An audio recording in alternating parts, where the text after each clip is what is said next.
Welcome back to another episode of Off Air with Alex, a show all about behind-the-scenes lives and the intricate, private things you might not see on air with someone who is maybe a journalist, a politician, a celebrity, an influencer. And today we're talking to a journalist, a big-time network journalist, anchor at MSNBC, Kendis Gibson, joining us from New York City. Kendis, thank you so much for doing this. I know it's you guys are like snowed in there right now. We're snowed in. It's the worst part because this is the day after. So the first day, everybody's like, "Oh my God, it looks so beautiful. That's so great. You're so lucky to be there." And then nobody talks about, "Oh my God, it's all brown and nasty and looks like piss and it's really gross." That's today. I love that description, piss and really gross. It sounds exactly what we have here in central Pennsylvania. For folks who maybe don't know you from MSNBC, you were at ABC before this. You've worked at all the major outlets, I think, right? Starting 20 so years ago. You've covered so much. How does your day begin to cover all the stuff that you cover? I'm sure now that you're in New York, maybe your routine's a little different. How does your morning begin? On a work day, the routine is it's different, obviously, than on the weekdays because I work weekends at MSNBC, and it's a little bit different, obviously, than on the weekdays. On the weekend mornings, I actually wake up, like I'd say, about 3. The alarm goes off at 3 a.m. I'll jump on my Peloton bike that's in the bedroom around 3:30, to which my neighbors probably love me. And very New York of you to hop on a Peloton also. Yeah. I got the inspiration from watching the morning show on Apple TV when Jennifer Aniston is like going at it before the morning show. Who does that before during morning TV? All right, well, now I guess I'm that guy. And so I'll do that. 4 a.m., jump in the shower really quickly. And then by 4:20, there's a car service because we work weekends and those early mornings. The car service is out front, and I'll jump in the car, get to the office 20 minutes later. I'll jump into my office and just start reading in. But throughout the days beforehand and even as I'm on the Peloton, I'm like on my phone, on Twitter and emails and whatever, just kind of looking to see what I might have missed in the overnights. And then when I get to the office, I'll still do like some common checks.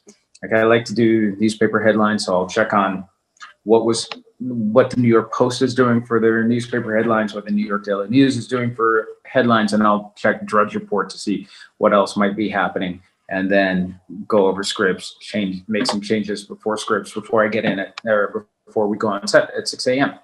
That's crazy. And I know kind of what goes on behind the scenes in a newsroom because I've done it for, 10 years or so.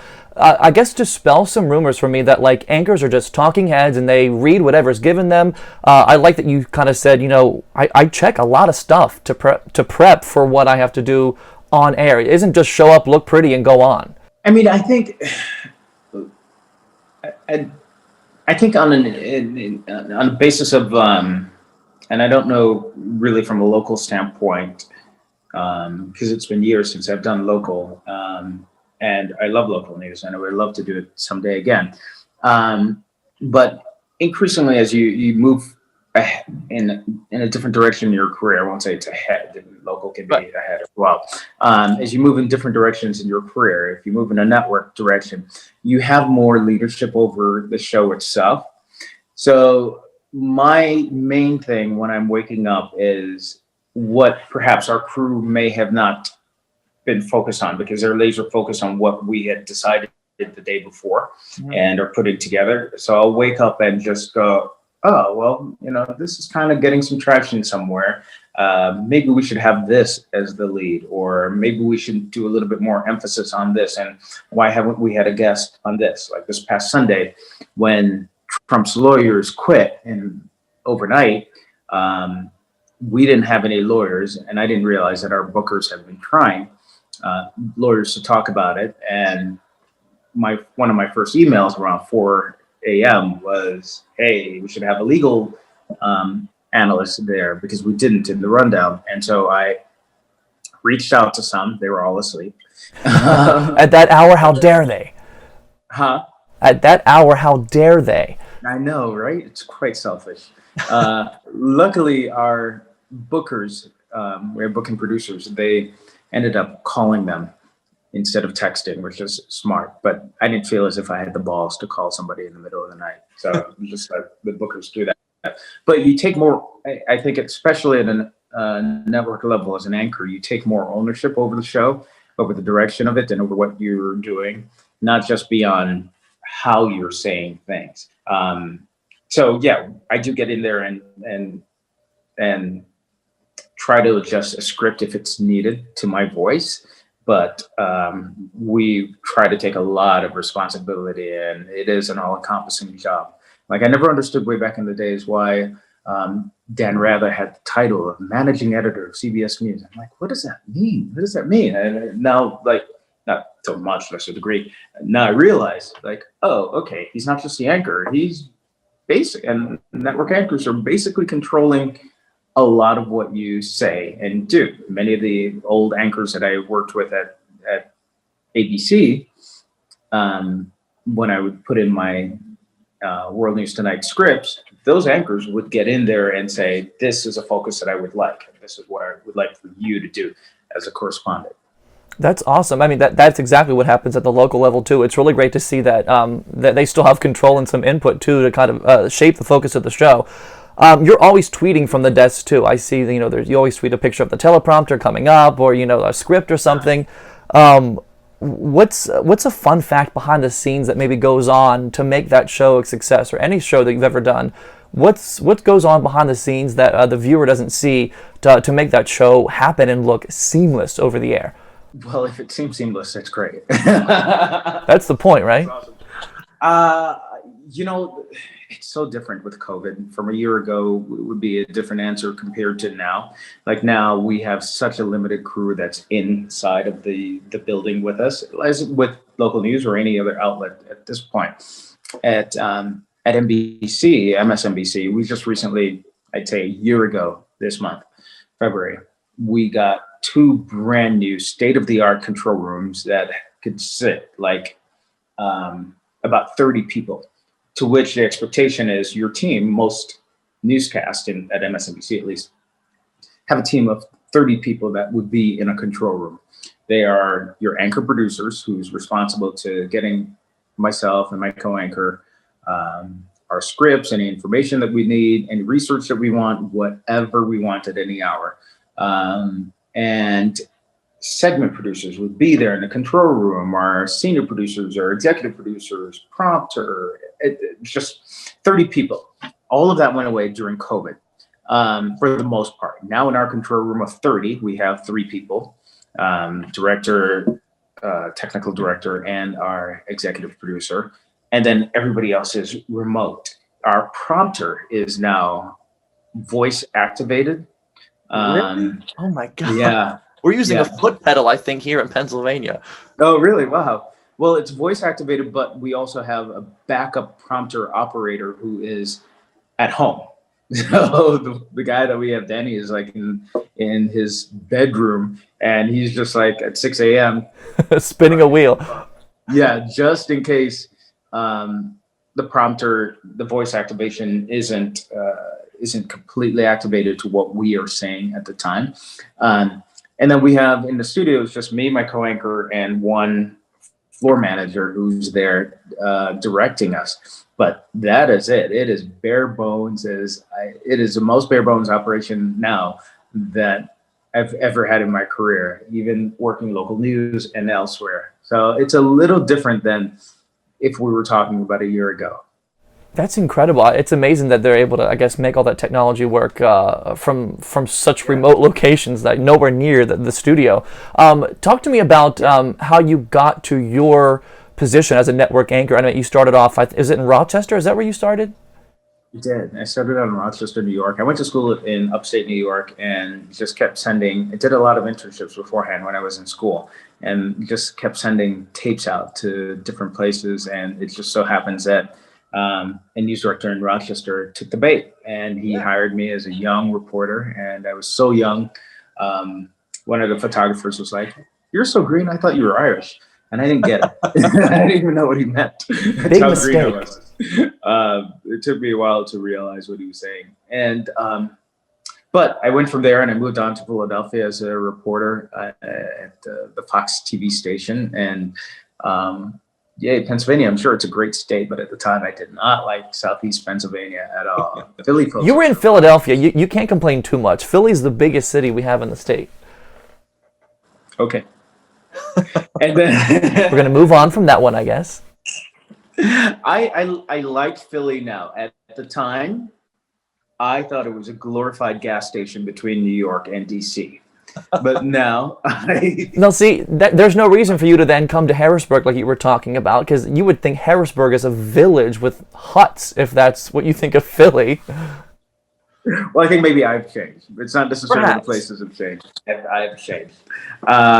And then I was in New York briefly at WNBC and at NBC News Channel, went to CNN to do entertainment news because I wanted to do something a little bit more that I felt was more my personality as opposed to just doing packages and hard news. And then I decided I wanted to get back into news and went to San Diego, which was a great opportunity for a startup station at the Fox station there, and then bounced around to CBS News briefly, DC local news, and then ABC, and now here at MSNBC. I don't think people realize how much and how frequently news people move around. Has that been tough? Well, most don't move around as much as I have. I have moved around quite a bit. Yeah. What's that like? Is it tough to move? I mean, I've done it a few times. Is it tough to move your whole life and start anew in a new city with new colleagues and new call letters and new station rules to learn? Yeah, no, I knew HR info, and it can be taxing. Yeah, exactly. It can be taxing. Just try like remembering your login from, however long ago. Like I used to find it fun that you get this new slate and new start and new experience. The aspect of moving into a new city after a little while, and obviously I've been in it a long time, that is old. Like I don't need to live in a new city and discover a new city. I'm originally from New York City, and I'm happy to be back in New York. But I value the experience that I've had, especially when I'm on the anchor desk, and I can basically, in the case of breaking news, beyond just my holiday and vacation travels, I have depth of knowledge of so many cities here in this country, and it's hard to get that outside of living in those cities. So I really value that part of having that experience of being all over the place. Yeah, traveling is a lot of fun. The last year has been torture because you can't really go anywhere you want to go. When's the last time you were on a plane? January of 2020. It's been more than a year now.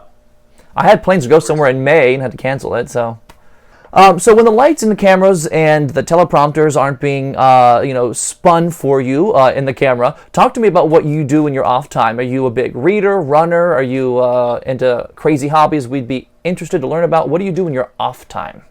My off time, it's because of COVID, as you learn or have learned with so many different people, it's been a discovery and trying to figure out, what are you really into? What do I like to do? Yeah, like what do you want to do? Because you have a lot of freaking time to do it. For me personally, I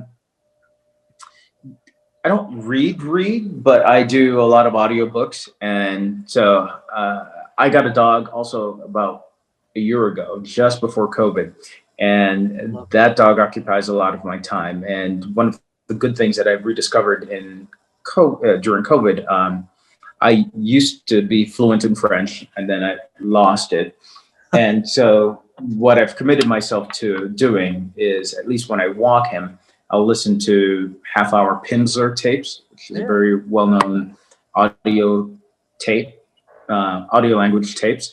And so I've been relearning French and also learning Spanish at the same time during my dog walks. So if I'm doing a half-hour walk with him, I get to do that, get my lesson of the day in Spanish and in French. So I've been doing that, listening to a lot of audio tapes. I listened to a biography on Malcolm X by this writer, Les Payne.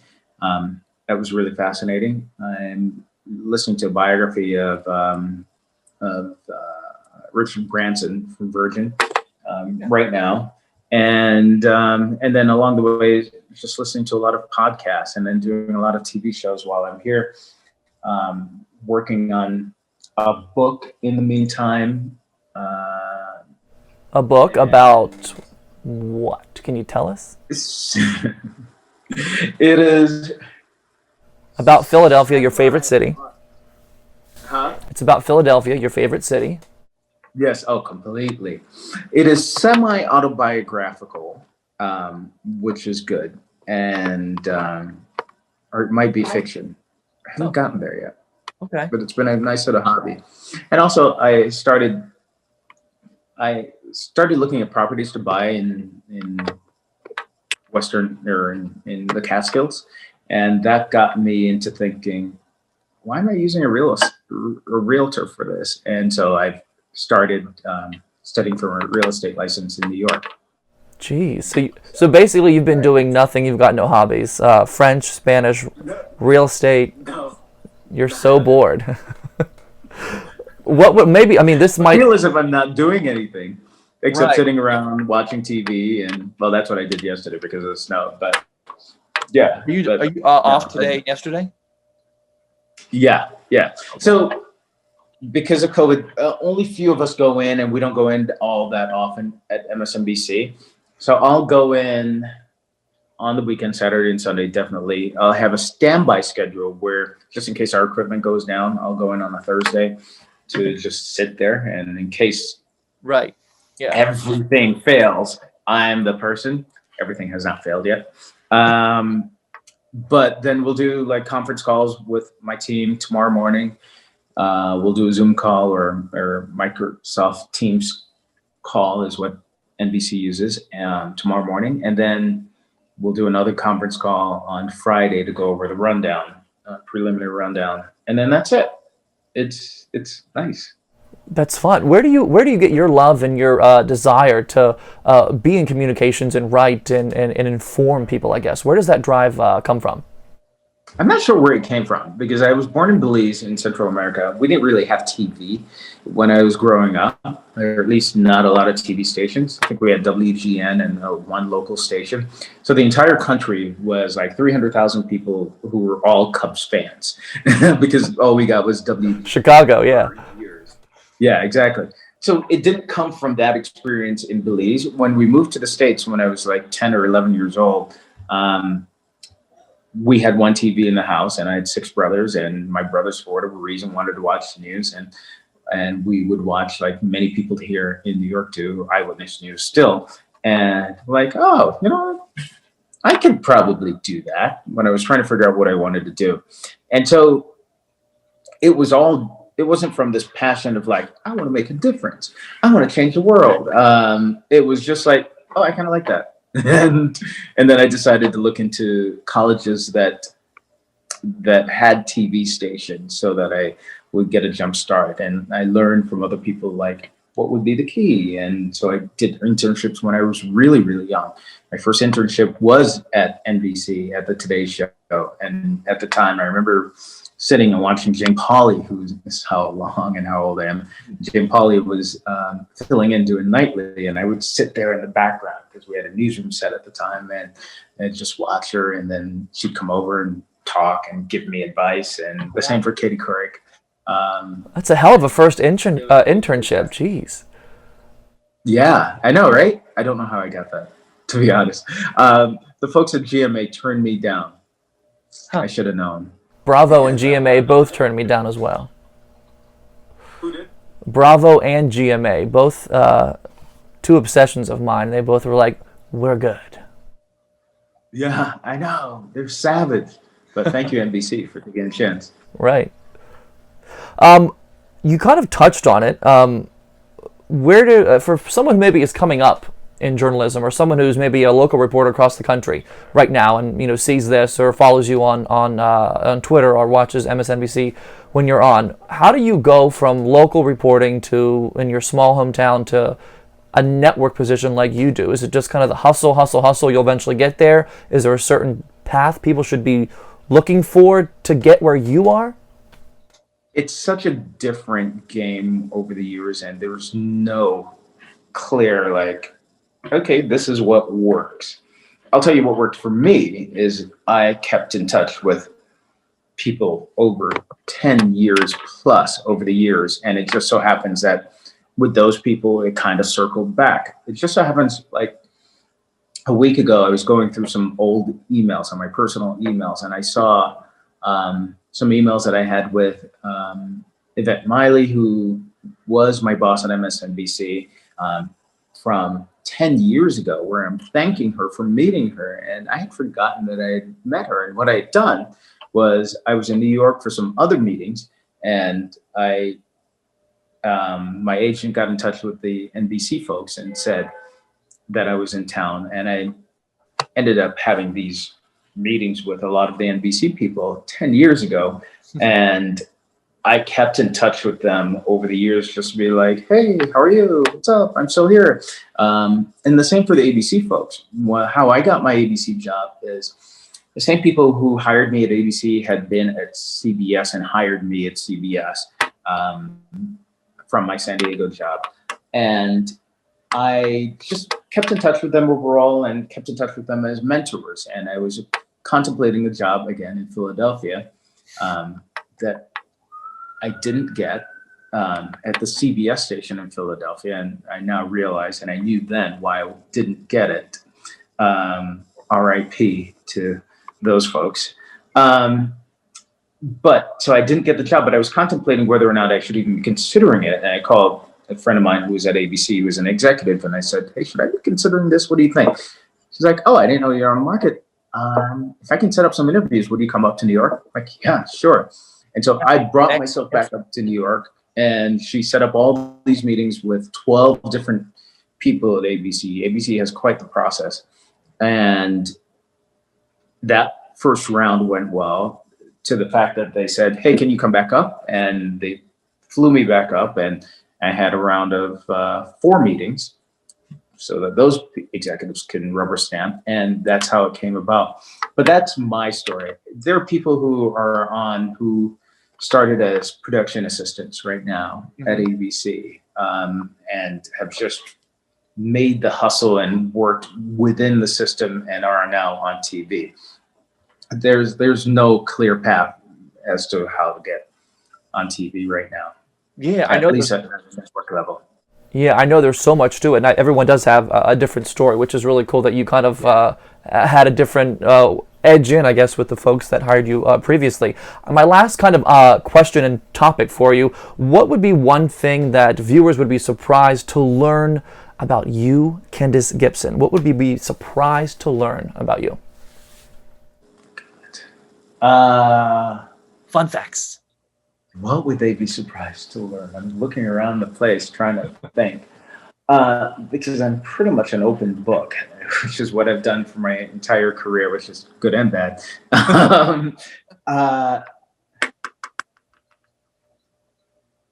sure. I mean, I have 6 brothers. That's weird. 7 brothers, and, to the same parents. All boys. All boys. What do I like that's weird? I'm into kitten videos. No, I have no idea what that would be. They'd be surprised by. I think you touched on everything I wanted to talk with you about. Is there anything else that you think is really important for maybe people who don't watch you every weekend or any day of the week that they should know about the news business, or about when you do tune in? Please don't yell about my clothes or my face, or attack me for being biased. Is there a message you want to get out there to folks? I mean, I think that people really examine what we wear, what we do, what we say, and Twitter has just liberated folks into thinking that, I can say whatever I want to these people, and has emboldened people. And yeah, we do see the comments. I ignore many of the comments. I've learned enough from my days when I was as a correspondent at CNN, where I used to read all the emails that would be sent about us. I learned from Robin Meade, who's still at CNN, to just like, no, don't even go into it. And I've pretty much been able to filter myself at NBC because I know there's a lot of crap out there and a lot of people will talk a lot of crap. And so I don't really care. I'll still filter like what I think is good criticism. But yeah, we know what our weaknesses and our positives are, and we don't need somebody necessarily to highlight or to beat down on those things all the time. Just imagine if we're there at their job, whether it's at a factory, and just going, "Yeah, Jerry, you're screwing up again." Or That assembly line is moving so slow. You got to pick it up. Yeah. yeah, we call this an assembly. You're not meeting your quota. What are you wearing? What are you doing? Yes, exactly. I don't think people realize there's a human being at the other end of that Twitter or that, MSNBC show. They think it's just some, I don't know, ethereal being. That you're a real person on the other end of that TV. Yeah, no, exactly. And I'm not trying to say like we're a victim or we're vulnerable or anything like that, because I pretty much give ZFs to mostly what people think. Just, but we're just on TV doing what we think is important and what we like. And if people like it, then that's great. If not, then the bosses will react to that. We'll hear from somebody, right? Yeah, completely. All right. Well, Kendis, thank you so much for taking some time out of your busy week, your busy day. I know you probably want to go curl up on the couch and ignore the snow outside. But a pleasure talking to you. Thank you so much for joining us here. Alex, thanks for having me. Of course, and thank you all for watching too at home. This is it for this episode of Off Air with Alex. Please like and subscribe. We'll see you all next time.